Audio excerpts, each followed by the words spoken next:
আমি কোনোদিনও ভাবিনি যে এরকম একটা মুভি দেখে আমি কান্না করে ফেলবো হলের মধ্যে, আর তার সত্ত্বে এত সুন্দর একটা মুভি আসবে আমি কোনোদিন ভাবতেই পারিনি। তো চলো ভিডিওটা প্রথম থেকে শুরু করা যাক। গাইস, কেমন আছো? আশা করছি ভীষণ ভালো আছো। আমি চলে আসলাম আবারও একটা মিনি ব্লগ নিয়ে, আর আজকেকার মিনি ব্লগটা কিন্তু ভীষণ স্পেশাল হতে চলেছে, কারণ আজকে আমি দেখতে চলেছি মহা অবতার, যেটা কয়েকদিনের মধ্যে খুব পপুলার হয়ে গেছে, এমনকি হিটও হয়ে গেছে। তো চলো আমরা দেখতে চলে এসেছি। আর তার সামনে ছিল একটা মন্দির, যেটা অনেকেই চেনো, পাচুরিয়া হাজরাতলা। এখান থেকে জগন্নাথ মন্দিরে জগন্নাথ দর্শন করে এবং নানা দেবদেবী ছিল তাদেরকে দর্শন করে চলে আসলাম হলের মধ্যে। আর আমাদের আগে থেকেই বুক করা ছিল এবং আমার একটা দিদি আছে, সে সবার জন্য কেটেছিল। আর আমি কিন্তু আজকে একা যাইনি, আমার সাথে প্রায় 15 জন মতো আমরা টোটাল ছিলাম, হয়তো আমার ঠিক মনে পড়ছে না। তারপর আমরা মন ধ্যান দিয়ে একদম দেখছিলাম ভগবানের এই সমস্ত গল্পগুলো আমরা আগেও পড়েছি বা শুনেছি আর অনেক ভিডিওর মাধ্যমে দেখেছিলাম, কিন্তু এরকম একটা মুভি রিলিজ হবে আর এত সুন্দরভাবে ফুটিয়ে তুলতে পারবে সেটা আমি কোনোদিন ভাবতেও পারিনি, ভাবনার বাইরে। এই মুভিটা দেখতে দেখতে কিছু কিছু সময় না নিজের চোখে অকারণেই জল চলে আসছিল, কারণ প্রহ্লাদ মহারাজ যে এত কষ্ট করেছে, যে কষ্ট সহ্য করার পরে তারপর ভগবানের তিনি দর্শন পেয়েছিলেন, এমনকি প্রেমের কারণে ভগবান তাকে রক্ষা করার জন্য নতুন অবতারে অবতীর্ণ হয়েছিল দুষ্টুকে দমন করার জন্য।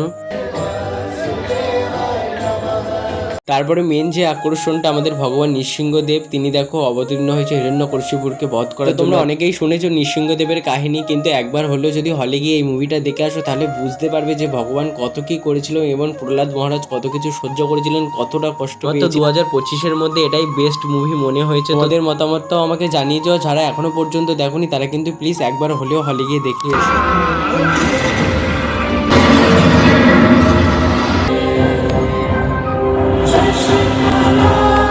তো আমরা মুভি দেখে তো বাইরে চলে এসেছি, আর এখানে ম্যাক্স থেকে কয়েকটা জিনিস দেখে নিচ্ছিলাম। তো ভিডিওটা কেমন লেগেছে অবশ্যই কমেন্ট করে জানিও, ভালো লাগলে চ্যানেলটা সাবস্ক্রাইব করো। বাই।